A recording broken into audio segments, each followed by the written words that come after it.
Yeah, so hi, I am Pitka. I'm a 2012 Schulich Leader from the University of Saskatchewan, so amongst the first year that a scholarship was offered.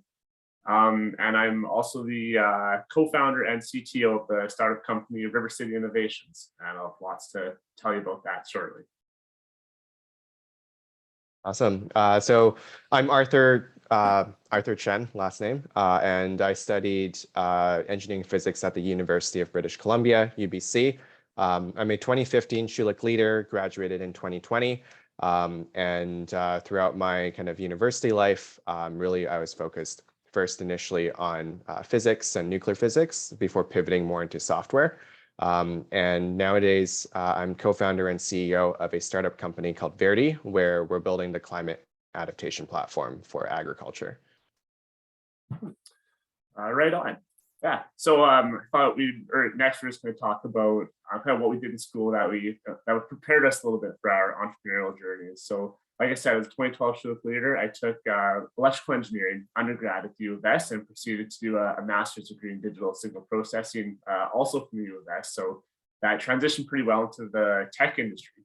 But much beyond that, kind of the real driving force was a couple things. One was the involvement in all the, call it extracurricular, all the student groups. So started out, I did a little stint with the space design team, but then in the later years was more involved with the aero design team, as well as around the robotics club for 3 years. And probably one of the most important ones was I was the vice president of a relatively new student group called BASc Invent. So it was a pretty cool student group. What we did is we went throughout the university, primarily the medical, College of Medicine, and we looked for problems where we could help develop technologies to solve the problems. We got really involved with things like prosthetics, even brain surgeries. And the group with that, the secondary objective of it was to try to commercialize these technologies as well. So it gave all the students a pretty cool introduction to entrepreneurship, both from the technical design work, solving a problem, also what would look like commercializing it. A team of mine and I actually tried to start a company out of the one product that had to do with 3D printing anatomically correct brains in brain-like material to practice brain surgeries on, and with the internal parts in different colors, you can actually see them. And super cool project, didn't really end up going anywhere, but that was a really good start into diving right into entrepreneurship. So when I was almost finished my master's degree, I ended up co-founding the company Rivercity Innovations, and that was about 4 years ago now. Yeah. Wow, that's super cool. I think the brain part is especially interesting. Like using that to practice brain surgery. I'm sure you could print other stuff too, other than brains. So yeah, it was super cool. It was honestly the biggest challenge of it was getting a 3D model made with each part of it in the exact same place as the brain. And then the second part, of course, printing brain-like material, but with expensive printers, that wasn't as difficult. Yeah, it's a cool project. Wow, yeah, that's so cool. Yeah, I guess, so I'll talk a little bit about what I did back in school. So I went to UBC, of course, started in 2015. And I think for my kind of, how I got into entrepreneurship, I knew, pretty early on that I was interested in beginning my own company, really interested in the innovation scene.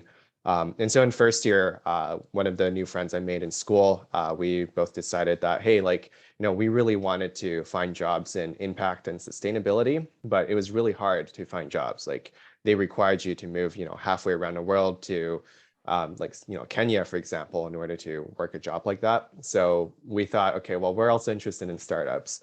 Let's see if we can build a company out of basically building like a freelancing platform where you can do remote work for an impact or a sustainability related project or anywhere in the world, but you could do it from your own home. Now, I only wish that we did this during COVID because maybe it would have gone differently, But back then in 2015, 2016, it wasn't really a thing. And so we quickly, it was a really great chance to learn how to build, a team, build a product. And then I think there are, many things that we did wrong, of course. So that was kind of my first, attempt at entrepreneurship, building a startup. Didn't really work out, but we learned a lot from it. And actually from that, we were accepted into MIT's Global Entrepreneurship Bootcamp. So taught by MIT's MBA school. And that was really, I think, eye-opening for us in terms of formalizing a little bit of the what we learned during this startup journey. And so through that, we failed that startup, but we continued onwards. I ended up working at Samsung for some time, and that's where I really learned about product management and the whole kind of product life cycle, how people bring a product from the concept part, do the engineering, but actually launch it. And there's a lot of kind of steps that go into that.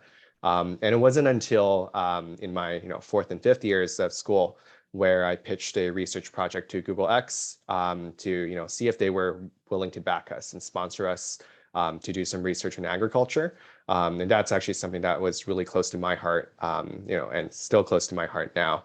And after a bit of persistence, we actually got it to work. They sponsored us, and some of the things that we learned from that project, we actually spun off into a new company, which is what we co-founded back in 2020, called Verdi. Oh, it's a cool origin story. Thank you. Yeah. Yeah. Yeah, good for you guys. I actually see, and for everyone listening, Arthur and I have the steps of what we're talking about. And I actually see I already missed the step of the origin story prior to our university experience. So yeah, don't mind me. I'm going to take a step back here. So the origin story of Rivercity Innovations is quite a bit different than Arthur's. It's probably a very non-conventional origin story. But I suppose it worked for us. So like I said, we started when I was just finishing up my master's degree in 2018. And it happened because my co-founder, we didn't know each other at the time, but we got introduced and started the company. He applied for this this grant or this challenge in Saskatchewan. It's called the Rural Crime Innovation Challenge. And basically, the government of Saskatchewan is putting some money towards using technology to help solve or help deal with some of the rural crime going on in Saskatchewan. So co-founder, he had a software solution, the GPS tracking software solution. And his idea was to make GPS trackers you can put in things, and if they get stolen, you can recover them. They didn't have a hardware solution. So essentially he needed someone to build out the hardware solution. We got introduced, and that's when I started working with him on the hardware aspect of it. So I built this cellular-based GPS tracker, entered the competition, won it, then had to procure it for the government.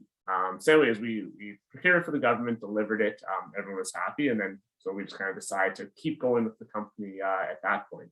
So we started out in the cellular GPS tracking, and we still do that today, but it was never, it was a little bit of a flooded market. We didn't have huge sales in it, plus selling to that audience necessarily wasn't going to make a big company or anything. But continuing to work with the RCMP, we were looking at other options for what technology we could develop, again, to help with the crime. So we developed some alternative solutions, both in GPS tracking, but also property monitoring, and even branched out the temperature monitoring. But instead of using cellular, we were using LoRa communication, mostly because a lot of the areas we're looking at very poor cell coverage, and also in an attempt to drive down costs, because our customers didn't want to monitor one thing, they wanted to monitor like 30 things out in the yard. So that's when we first started working with LoRa communication, the technology around that. So we developed some of those products, and then that kind of got us, our revenues were growing a little bit more and more. But then what really hit home is we developed a LoRa temperature monitoring solution, which one way or another, we ended up finding a better target market for that. So the target market we're now working with is cold chain monitoring for grocery stores, pharmacies, and real estate. And all three of those have a very big problem where other conventional technologies, just communication technologies like cellular, Bluetooth, Wi-Fi, for example, just don't really work for it. So we've never had a solution. All of a sudden we came in with this new technology that fixes their problem. And that's what's really making our company take off right now. So very, very unconventional origin story, but here we are. Yeah, going from rural crime into radio-based monitoring solutions, that's super cool. And I'll probably message you later about rural crime, because one of the problems, so we're an ag tech company, of course. We put a lot of equipment out in the fields, and one of the issues that we hear farmers talking about is equipment getting stolen, not necessarily ours, but just equipment in general. So that's definitely quite interesting. Yeah, and I guess you gave a quick kind of pitch as to what you guys are doing.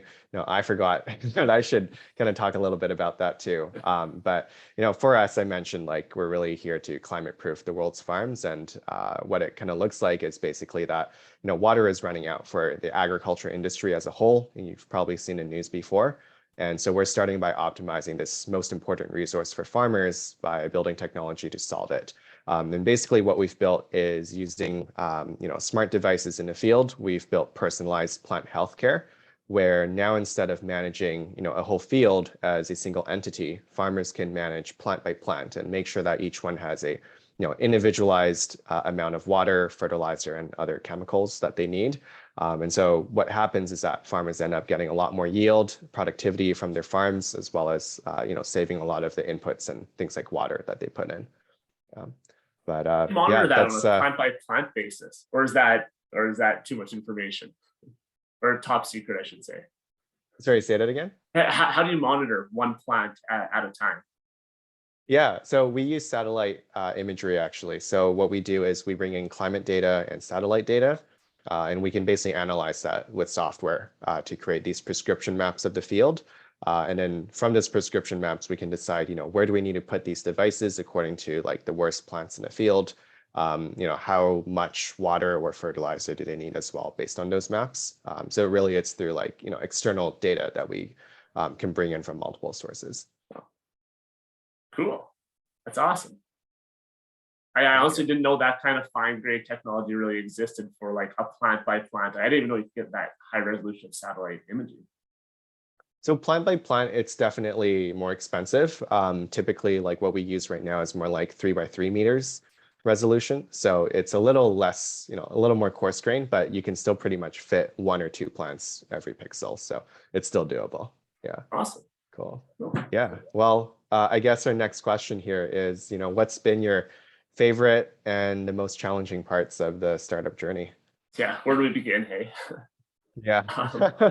Everywhere. Yeah.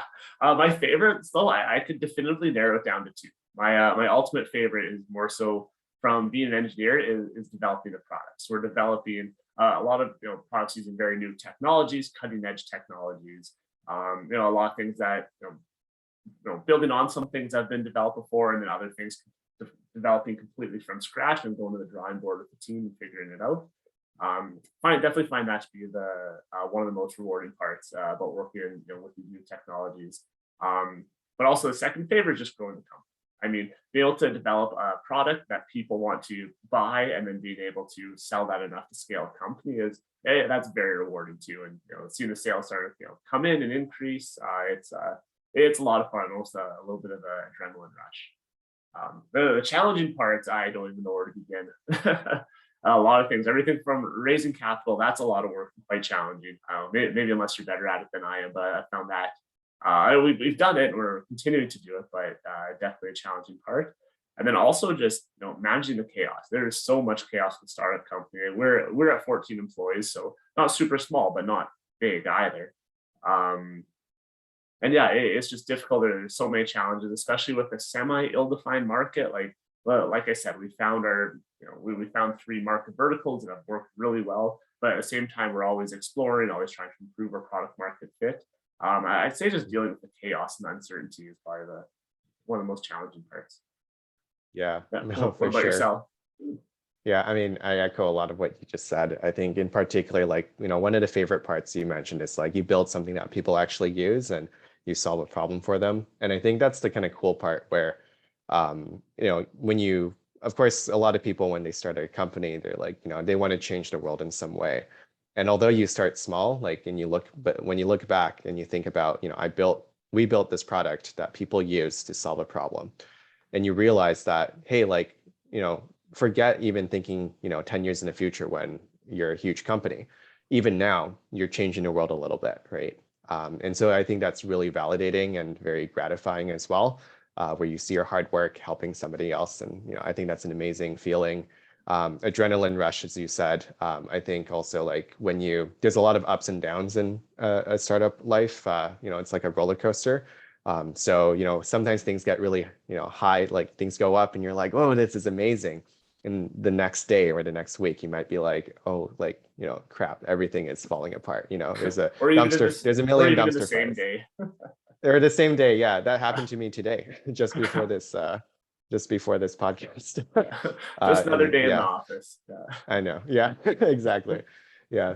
So, it's hard and but it's also very rewarding at the same time. And I would say one of the challenging parts, like, just on that note, is that it's definitely like founders are very resilient people. They learn to, develop that kind of ability. It takes a lot of fortitude to go through an up and a down in the same day. So I think that's just like, one really, it's a good thing, I guess, but it's also a very challenging thing learning how to do it. I think another one is just like at a certain point, you're no longer just, I think when you're, working on your own career, typically it's like, it's mainly about yourself, especially early on in your career. But when you're building a startup, it's like, if you grow, that's a good thing. But now you have customers depending on you. You have teammates who depend on you for their jobs, right? And so it's a lot of pressure. And so once again, it's like being able to navigate that stress and be, resilient is really important.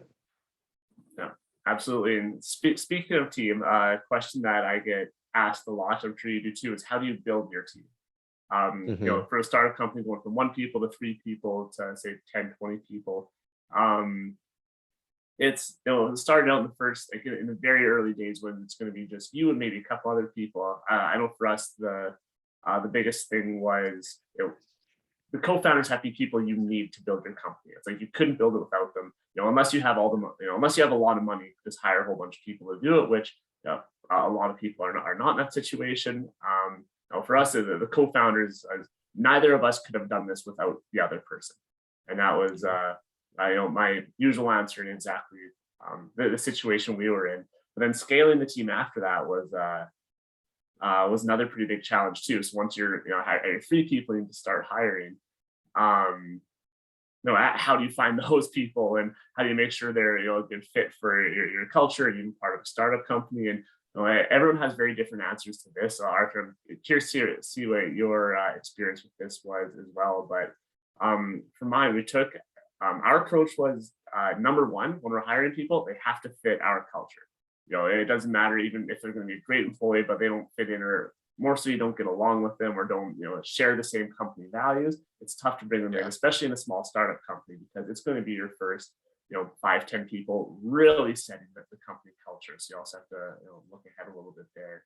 Our biggest Hmm. challenge, we actually got really lucky in building our dev teams, I would say. We hired everyone other than one senior developer. Now we hired everyone pretty much right out of school, or just like a few months out of school, so all very junior engineers and developers. And we've gotten really lucky. We've had no turnover. Everyone's been a great fit. On the technical side, they're all doing quite well. But I think that came down to us, picking and choosing based more on culture than everyone else. Even people Hmm. coming in with not necessarily the greatest technical skills at the time, a few months later, they were cruising. And like I said, Right. maybe I got lucky in that sense, but it worked out really well. Our biggest challenge was building a sales team. Um, we made the initial I guess mistake that a lot of people make was, well, a mistake that many people make is you can hire a very junior sales person, have them build out your entire sales strategy, figure out your customers, and go with it. We weren't quite that naive. We hired some a little more experienced and some a little less experienced, but we were still even too early for the less experienced. So, starting out, this was after we raised money, raised capital, of course. But we just had to hire a very experienced, good, more expensive salesperson, and they really took us from a startup company to a growth company. Hmm. So I think Yeah. that's something that a lot of companies do wrong, is not hiring an experienced enough salesperson.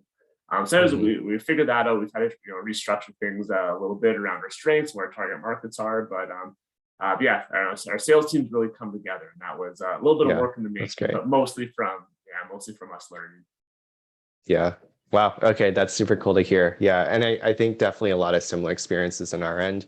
And I think I'll talk a little bit more just about like finding, especially the founders as well. Like how do we kind of build, the founding team? I'd be curious to hear your story too, actually, although I think you told a little bit about how you guys started. So, with us, of course, we started it originally, like the kind of ideas incubated within the school project, research project that was with Google. But the kind of funny thing was that my 2 teammates at the time, they didn't really expect that, we would turn this into a company. They had other plans for after graduation. So we decided like, okay, we're done the project now, we're graduating, so we gotta like part ways. And so what I ended up doing is I found a couple other people to help out. So I found another friend that I was pretty close with to help out, and found out we could work pretty well together. Decided to keep working together. And then there was another guy that I met in Toronto at the Next 36 interviews. And this was like just a month or two before we started working together, but we just hit it off really well. We had similar interests within agriculture technology, and he was also very technically skilled. And so he ended up becoming our CTO. And I think looking back, I think there's a couple really important, aspects of building a team, like a founding team. I think one is that most of the time, you're not going to know whether you're a good founding team with somebody until you're actually, in it with them. So you should give it a trial run, work with them for a couple months and see, do you work well with this person? Are they actually good at what they do? And for you guys, it's let's say you run into a dispute or some sort of conflict. How do you manage that? Because as a startup, as founders, you're going to go through a lot of stress. And so you want to see how they manage stress and whether that's also compatible with you as well. It's like you're dating somebody, right? You can't just go and marry somebody. You have to date them first to understand whether they're a good fit for you. And yeah, so I would say that's the biggest thing, actually, date the person or do a trial run and see if they're a good founder fit. Another one is, I think a really big one is just in terms of skills. They really need to have expertise, especially as founders. I think when you go out and look for employees, you can afford to train them, but for that first person who you're depending on for your life and they're depending on you for their life, you really need to make sure that you've got the right skill sets for each other. So those are some of the things that I think are really important for the team to start out. And I think the way you approach those initial kind of founder conversations will affect the way you hire in the future as well. Yeah. How about you, Lance? What do you think about finding a founder? Yeah, again, ours was a very non-typical story of how we started working together. But what we did was kind of similar to what you said. We worked together for a while before we even turned it into a company.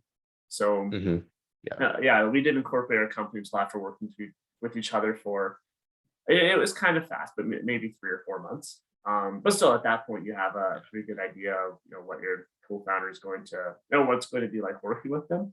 But at the same time, when starting a company, finally incorporating, I'd say work with a lawyer who's worked with startup companies before, more so just get everything legally set up. And what happens, like you said, if you have a disagreement, a dispute, if you want to part ways, everything has to be outlined crystal clear in that. You should have a very good unanimous shareholders agreement. I've seen some, not with our company, but I've seen a lot of kind of horror stories when founders have disputes and falling out. If the legal paperwork isn't there, it can be really messy. Not that it won't be messy, but it will be less messy if everything is set up ahead of time. And when you're starting a company, you won't have a clue how to set that up. So I'd say don't try yourself. Talk to a good lawyer, even though if you're going to spend a few $1,000s on it, but it's well worth the alleviated headache later on. Absolutely. Yeah. There's definitely a lot of paperwork for that. Yeah. And on that note, do you have any advice for how to find a founder? So let's say I'm, I'm a third year in uni and I want to start a startup. Where do I go? How do I find one, a founder?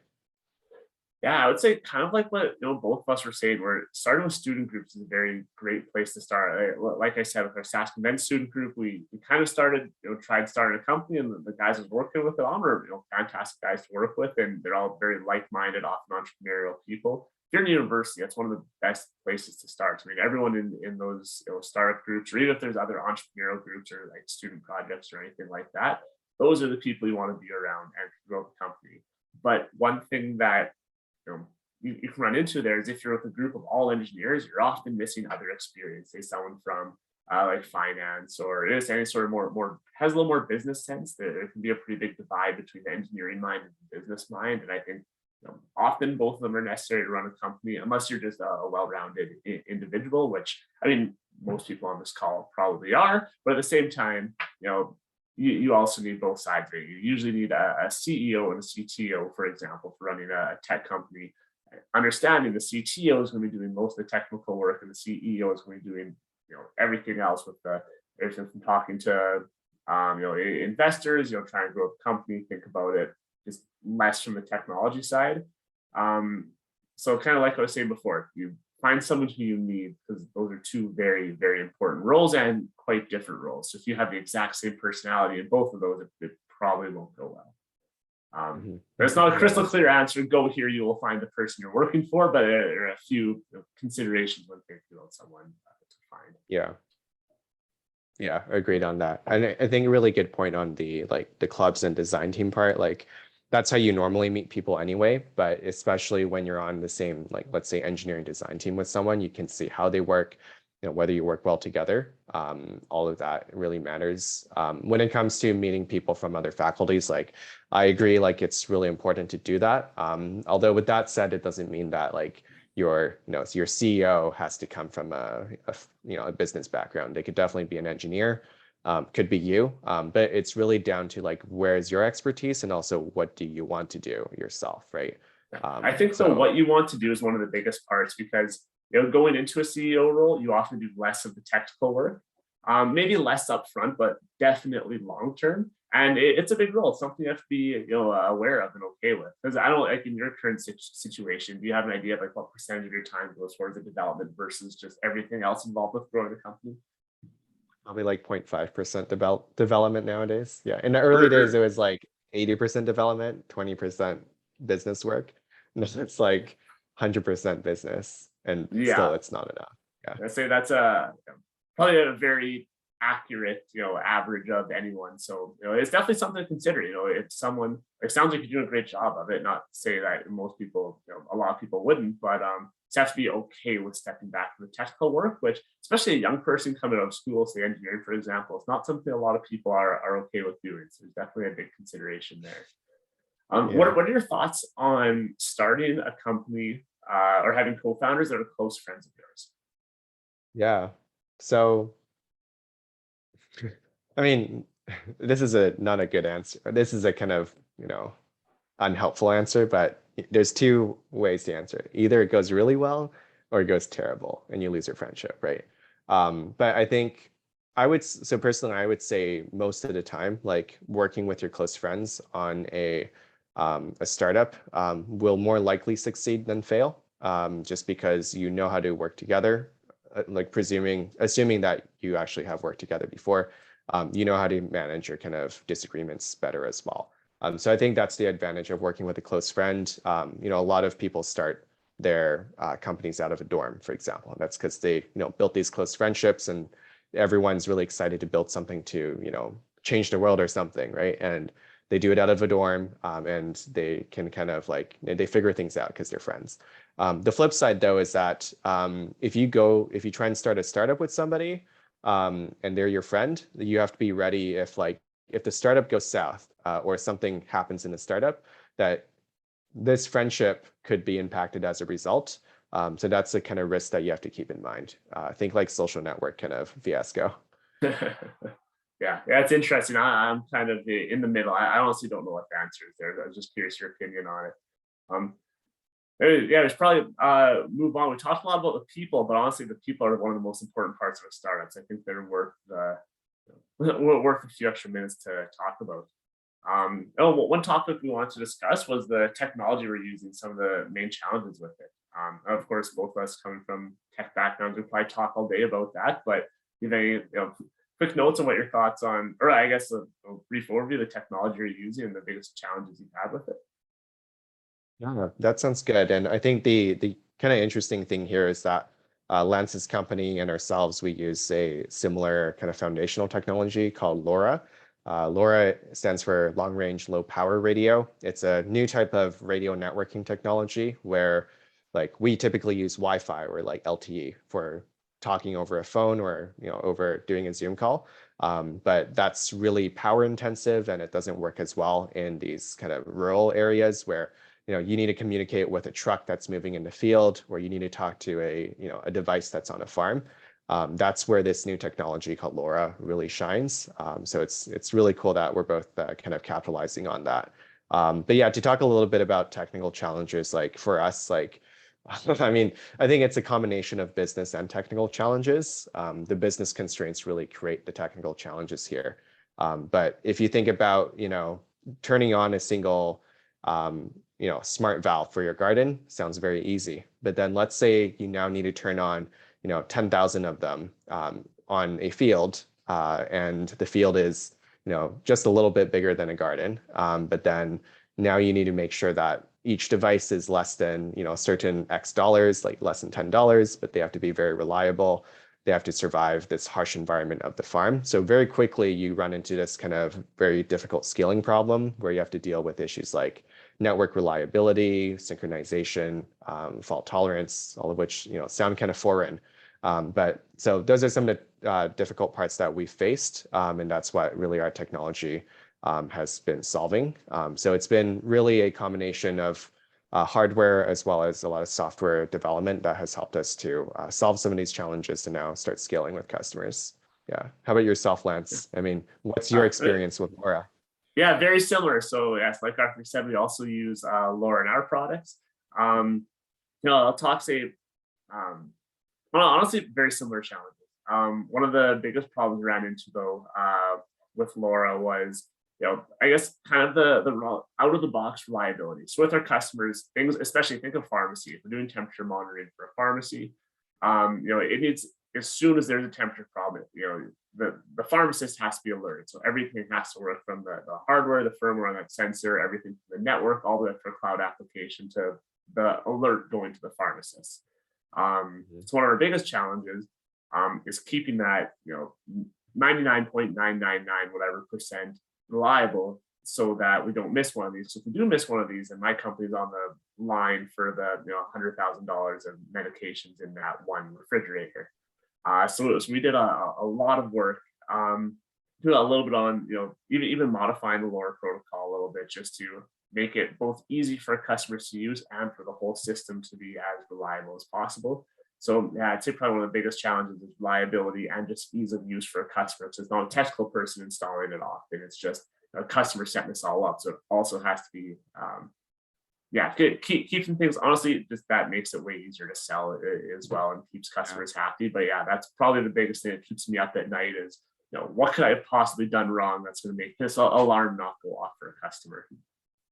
Yeah, I know what you mean. Yeah, we've definitely run into that ourselves as well. Yeah. And I think probably something that is relevant to both of our startups as well is that now that we have all these devices out there, it gives us this kind of big data set that we can keep growing. It's also like a really good competitive advantage for us. Now we can apply new kind of fancy tech on it, whether that's like AI or like machine learning to it. And that allows us to build new products as well. So I think, definitely something that, our companies have in common that is really exciting. Yeah, absolutely. And I won't dig into it too much. We're kind of the same way. We have enough data now. They're able to use that data. We aren't selling it to anyone. We're using it internally to basically build internal AI to build better features to upsell to our customers and future customers. So it's cool. It's a lot of fun. So it's very fun technology to be working on. Yeah, no, that's awesome. Yeah. I guess we'll talk about the thing that we're both working on right now, which is fundraising. So what's the process like fundraising? Like if you were to explain it to like someone in university, like how would you describe it? How would you describe fundraising? I mean, very fundamentally, you're asking for money because you need money, and you're asking people who have money but are not quick to give it away. Very, very simply. But fundraising, it's interesting. I mean, if you can get away without fundraising, I'd say you're a huge winner. Like that'd be amazing if you could just do so well right off the gate. You don't even need to raise money from anyone, whether it's friends and family or say venture capitalists. So so my company, we've raised an initial round of fundraising from VCs, venture capitalists. We're working on a second round of fundraising right now. And both have been challenging, but the first round was definitely the most challenging. And I learned a lot in doing so. I was a little younger at the time, a lot less experience going through that process was very challenging, and yeah, I've learned so much since then. So round two is definitely makes it a little bit easier. Yeah. But I agree. yeah, I think what really, I don't know, just like to summarize kind of our experience, we struggled for probably over the course of a year to raise money from venture capitalists. But what eventually happened, and then all of a sudden, one person wanted to give us money, and then quite a few people wanted on board, and all of a sudden we raised this round. And if anything, could have oversubscribed it if we wanted to, was getting the investors excited. You can't go in saying, I need money because I have no money. That's the only way I'll survive. No one's going to just throw money at you, even if that might kind of be the case. But the ultimate reason why you should be raising money is because you need, you have a product, you have your product market fit, and you need money to help in some way, shape, or form to scale up going after, this market vertical or this audience. I know a lot of companies will raise money just to build like technology. And I mean, you definitely can do that. It's probably easier if you live in California. Yeah. I think here that would be a very challenging thing to do, although companies definitely do it. But as for my experience, what really turned the switch for investors was all of a sudden the excitement where we have this big opportunity right here. We see big sales potentials. We need some money to finish up this product, but mostly to hire the sales team and then go and attack this market vertical. And then all of a sudden we were able to raise a lot of money. So it was getting investors excited and convincing them that we're on the brink of that hockey stick. So we're here, you're gonna invest the money in us, and all of a sudden our sales will go like that. And yeah, that was when everything really changed for us. So what was your experience like? Yeah, well, I got to echo exactly what you said. I mean, I think creating momentum is a huge part of that.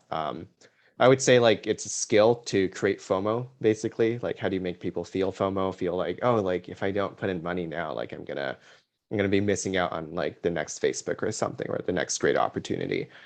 So I think for like exactly as you said, like fundraising. I remember when I was in university, like I saw these TechCrunch articles, on Google News or whatever, about how these companies raise like, they raise like 1 million or like 10 million or all that. And you're like, whoa, that's crazy, right? And then when you go through it, like initially it's hard, of course. And then once you raise your first million, right, you realize like looking in retrospect, it isn't as bad as people said it was. But like it's always like leading up to the fundraise where you're prepping your documents and starting to socialize the opportunity with investors. Like it takes a lot of work, it takes a lot of time. And then, once you convince like that first investor, you kind of get over the hump. And then you can just kind of, get the ball rolling. Like, I hate that metaphor, but like it's almost true. literally. It's very true in this Yeah. case. Yeah. Exactly. Yeah. So you kind of create this like one person's in, so everyone comes in at the same time. And when everyone comes in at the same time, you can use that scarcity to your advantage, and that this is going to fill up soon. And if you don't get in now, you're going to be the boat is leaving the harbor and you're going to be left behind. Yeah. So yeah, definitely. Yeah. Agreed on what you said there. So fundraising, I think, sounds intimidating, especially when you've never really touched it. But when you get into it, like it's not as bad as you think. And it's also, I would say, even a little fun sometimes. Yeah, agreed. I think coaching helps a lot with that, especially if it's something, you've never done this before, don't really know what you're doing. Yeah, a lot of mistakes can be, preemptively eliminated just by talking to someone and, getting someone to coach you through it, because there is a right and wrong way to do it. And, you'll be much more successful doing things the right way.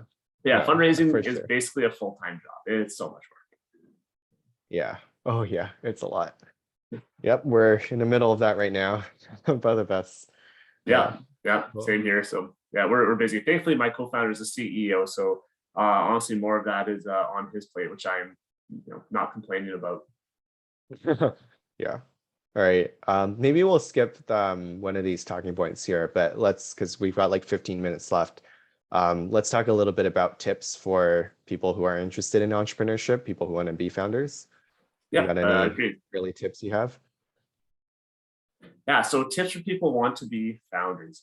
So a little bit what we talked about before was, if you're in university, joining those student groups, honestly, is putting yourself around those people and learn, figure out how to make time to work on side projects is a great place to start. I think one of the best places to continue that journey, though, is to get involved with. So for example, in Saskatoon, there's an organization called CoLabs, and they're like a startup tech incubator. They're government funded. They've done fantastic things for the city. So that's in Saskatoon. And then shortly after in Regina, Cultivator opened up, sponsored by Connexus. But anyways, very, very similar idea. And they're there to harvest, incubate tech companies. But they have so many events, at least once a month that everyone from the public is open to coming to as well. Now, I know in most cities, there's going to be something like that, some sort of entrepreneurial community. I think just getting involved, going out to those events, talking to people there, networking a little, but just putting yourself into the entrepreneurial community is probably one of the best ways to start. I mean, even like going through university, I kind of always knew I would like to start my own company, but at the time, if you asked me, what would you build, what would you do, or product would you make, I wouldn't have a clue. It's like, how do you think of that kind of thing? Now I've been in this, I've been in the entrepreneurial realm for a while. I have so many ideas. I actually keep a bit of a log of them, but obviously not going to get to any of them or all of them, or if not even any of them. But just being around those people and seeing what other people are doing really sparks a lot of interest, or sparks a lot of ideas on what you could possibly do. And again, puts around people that potentially be your co-founders one day and helps get you, a better understanding of what starting a company looks like.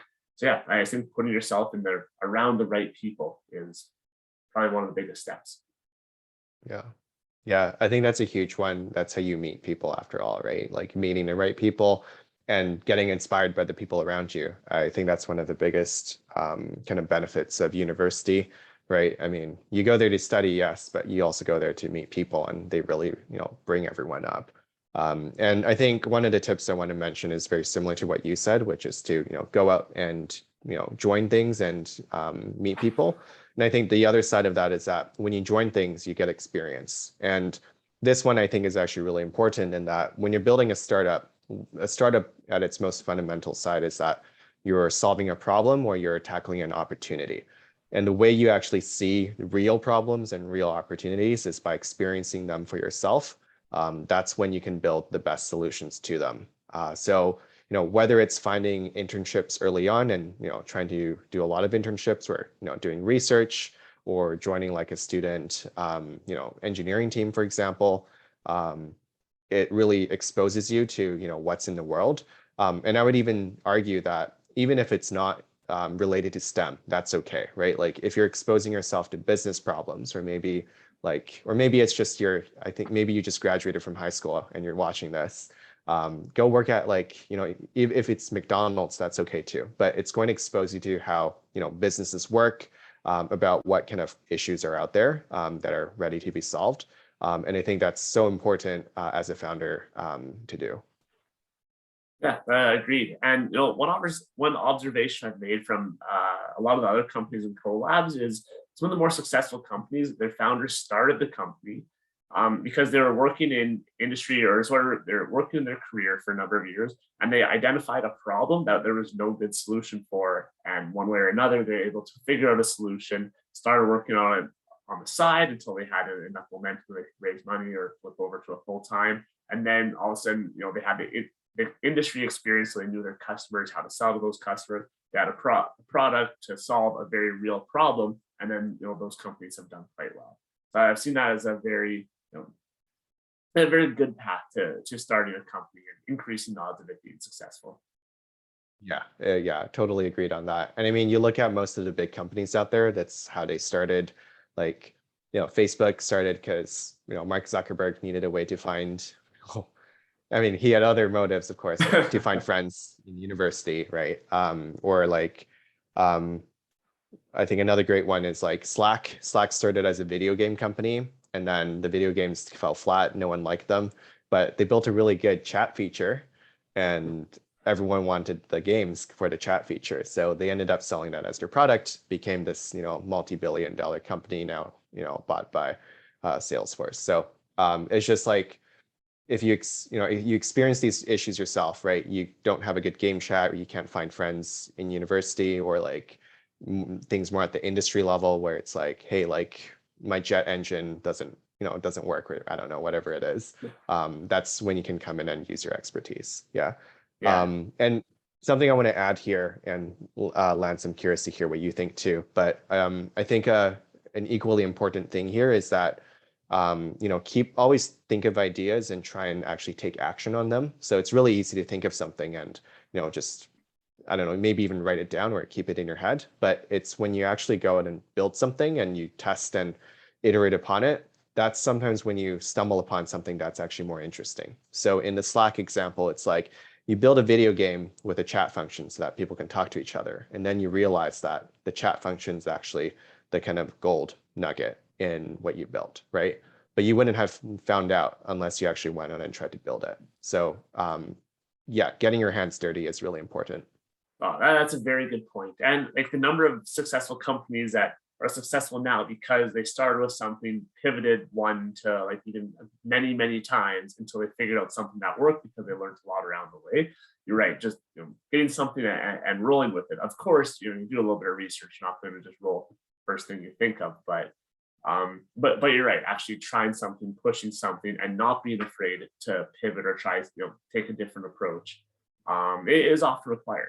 And yeah, definitely not a bad thing to do, especially because if you're really young, coming straight out of university and don't necessarily have career experiences, I think it's great to try to find a problem, solve that problem, go with it. But odds are that's not the best problem and it's not the best solution. But you'll learn it along the way. For instance, you come out of university, you have a hammer, everything looks like a nail. Like you need more tools than that. There's other problems to solve, but just trying is the best place to start.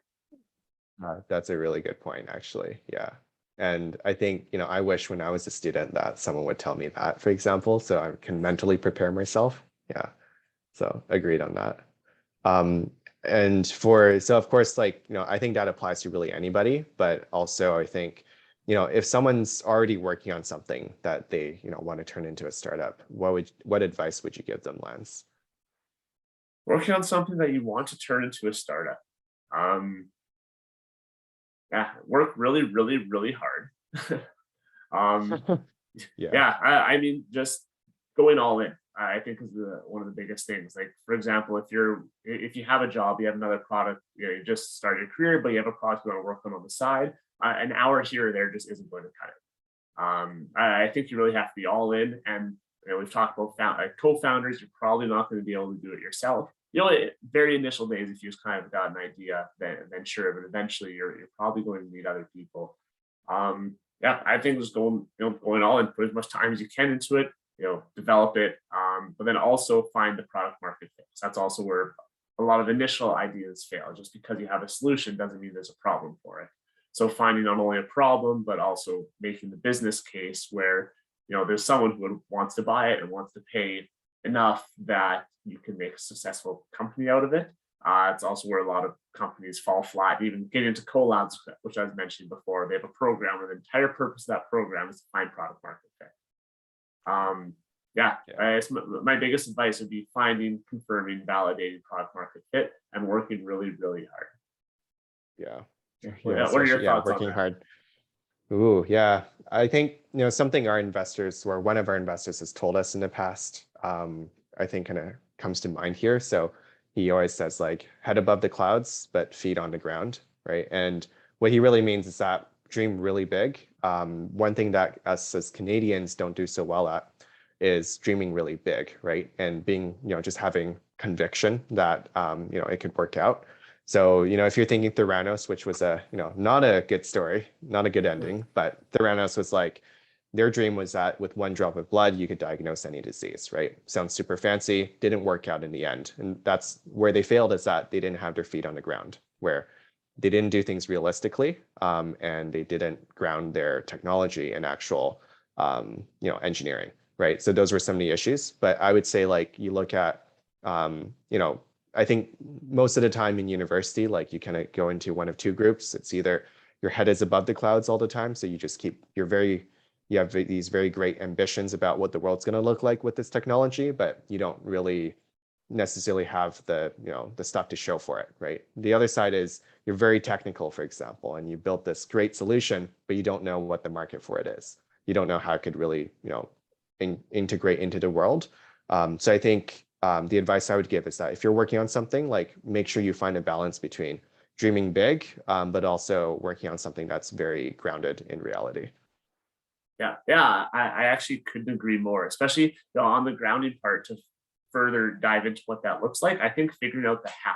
So it's great to dream big and say, I think we can do this, or accomplish this, make these sales, whatever that is.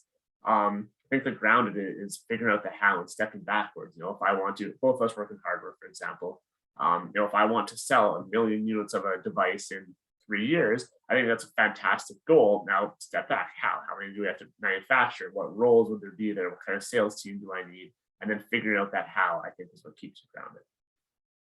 Yeah, no, exactly. It's definitely not saying it's an impossible. It just means figure out what you need and then you can execute.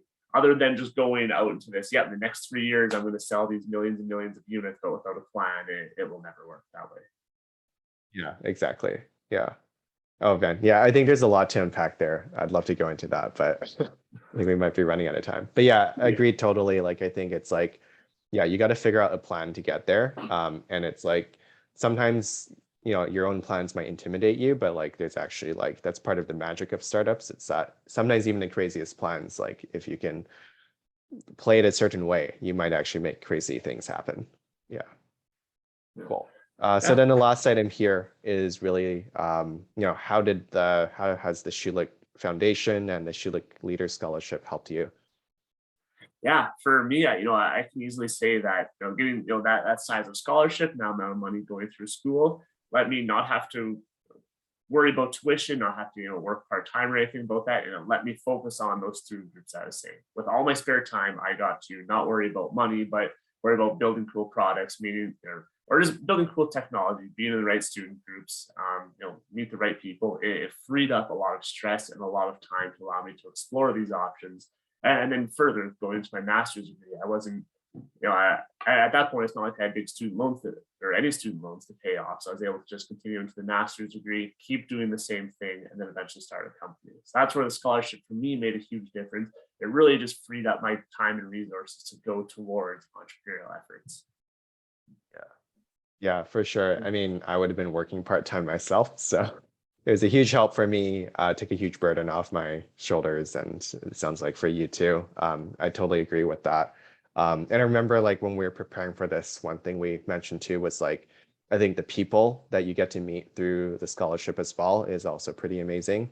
Like everyone's working on their own kind of projects. They all have their own kind of dreams that they're working towards as well. And I think it's just like being in that environment where, you see there's some other people working on tech startups too. There's someone who wants to, they want to do physics research or something, or, biomedical research. And it's just like, hearing all these sorts of cool ideas floating around, it's like, I think very inspiring. And going back to your previous point, Lance, it's like when you're in university, meet these new people, right? And like, they're going to inspire you. And I think the Schulich Foundation really has been kind of like that for me. Yeah, I don't know. It's been really cool to be a part of this network. Yeah, agreed. Yes, we're both very fortunate to be part of this network. It's clearly impacted both of our careers quite a bit. Yeah, no, for sure. Yeah. So, well, good luck to anyone out there who wants to build a startup as well. And I think like both of us, we're also always open to talk to people. So if you'd like to reach out, feel free to connect with us over LinkedIn. Facebook is fine too. I know the Schulich Leader group is on Facebook. Yeah, do you have any last things you want to say, Lance?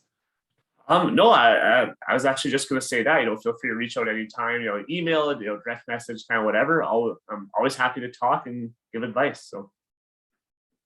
Yeah. Awesome. Cool. Yeah, no, it was great to talk though. I think my favorite part was just like how many similar experiences we've had, the good and the bad. Cool. Yeah, you're right. Very many, not only from the technology, but we're also at a very similar point with our companies. Yeah, that's very true. Yeah. That's when I'm sharing the same struggles with someone else. Yeah, it always helps. Honestly, that's another good part of building a good network. It's that you'll find out that other people have had the same struggles as you.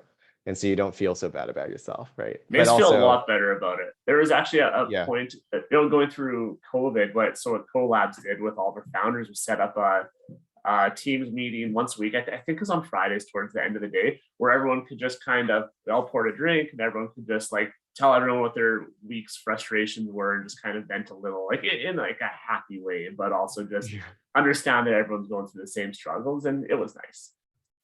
Yeah, no, I would love that. I didn't get that during COVID. I got it after though.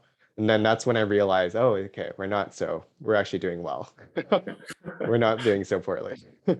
Yeah, when you if you're just comparing yourself against yourself, it can be tough to stay positive.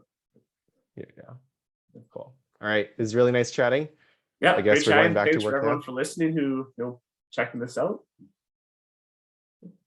See ya. See ya. Bye-bye.